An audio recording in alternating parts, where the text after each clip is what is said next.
El síntoma de la descendencia, video 2. En cualquier clan, la primera prioridad es la supervivencia de la especie, y recién, en segundo lugar, aparece como importante la supervivencia de los individuos.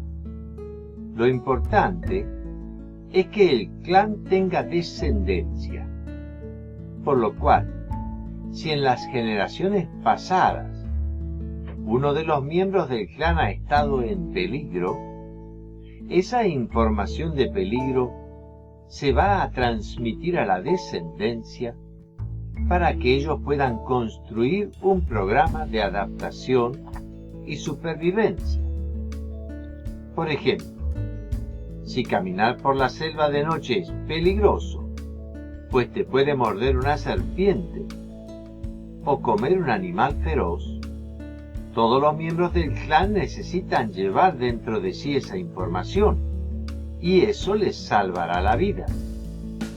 Y así, mientras en el inconsciente existe la información de que ha desaparecido un miembro del clan, esa información de peligro necesita ser transmitida, pues para el inconsciente, el peligro de supervivencia sigue existiendo. Nuestro inconsciente no sabe que nuestro abuelo desapareció del clan, pues, por ejemplo, murió en la guerra y la guerra ya se terminó. Lo único que sabe es que falta alguien, pues lleva a cuestas una información que no ha sido adaptada. Todo aquello que ha representado el sufrimiento de uno de nuestros antepasados vuelve entre los descendientes en forma de destino hasta que ese sufrimiento sea reconocido e incorporado por uno de los miembros del clan. Así que todo el trabajo de un estudio transgeneracional consiste en descubrir y reconocer el sufrimiento por el cual han pasado aquellos antepasados con los cuales estamos especialmente vinculados.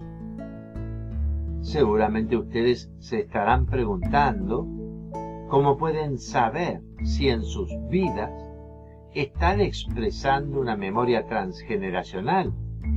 Y la respuesta a esta pregunta es bastante simple. Podemos saber que estamos respondiendo a una memoria transgeneracional cuando nuestra reacción emocional frente a un problema es desproporcionada. Es muy normal que una persona se sienta sumamente triste si se le muere un perro. Pero si 3 años después de haber muerto el perro la persona sigue igual de triste, entonces esa persona ya no está en su realidad, sino que está respondiendo a otra realidad.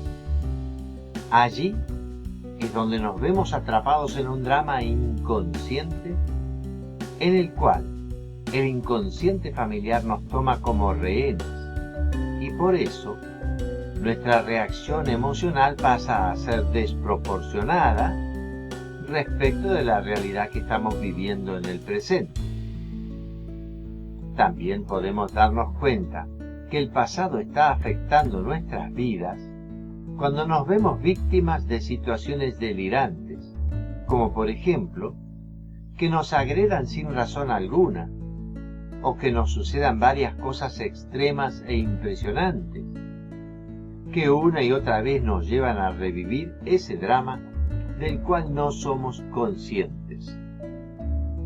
Otra forma de darnos cuenta de que el pasado se está manifestando en nuestra vida es cuando somos víctimas de un síntoma que se resiste. Por ejemplo, si en terapia se trabaja sobre algo y eso vuelve y vuelve a aparecer, entonces esa situación nos indica que existe un problema transgeneracional sin resolver. También puede suceder que una persona viva un sufrimiento, una emoción o un problema que siente que le está sucediendo como si se tratara de un error. La persona siente que no tiene por qué estarle sucediendo semejante cosa.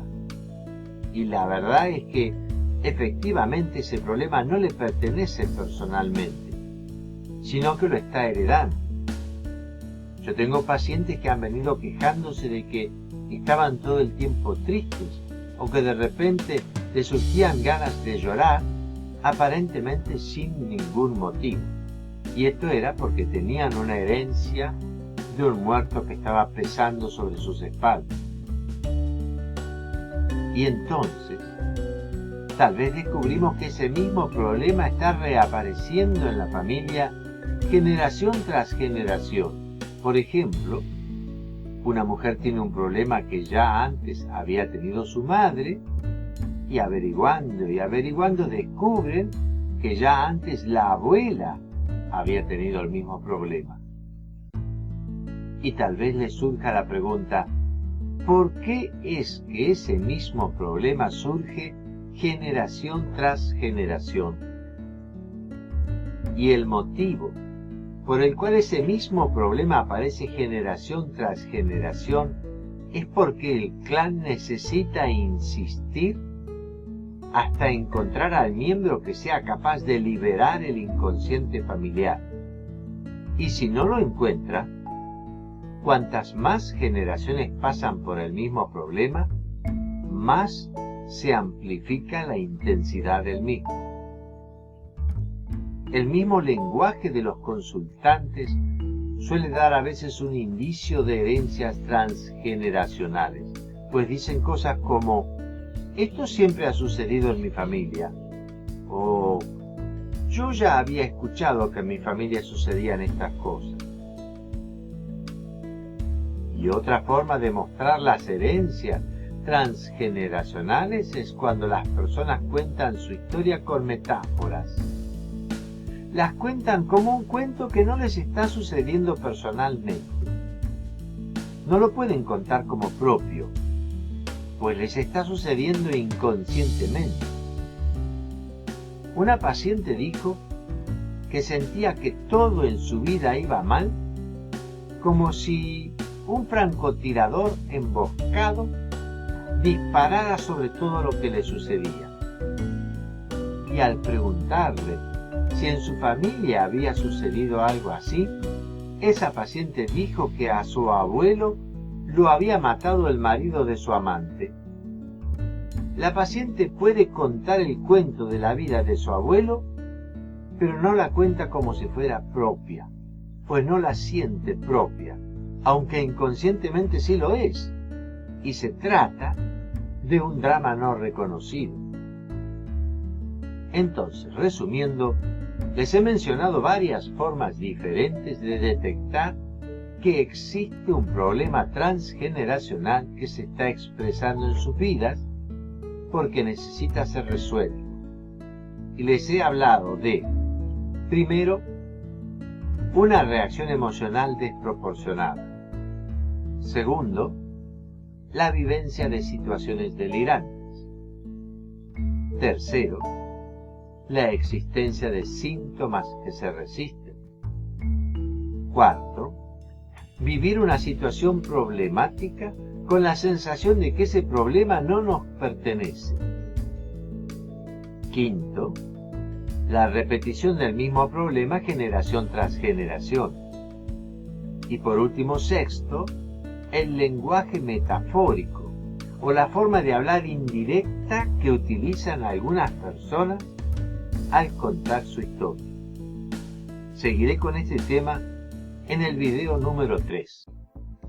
Si te ha gustado este video, te pido que lo compartas con tus conocidos. Si quieres recibir decenas de videos gratis sobre las herencias transgeneracionales, simplemente anótate en mi sitio web www.transgeneracional.net. Nos vemos en la próxima, con mis mejores deseos, el Dr. Bonomi.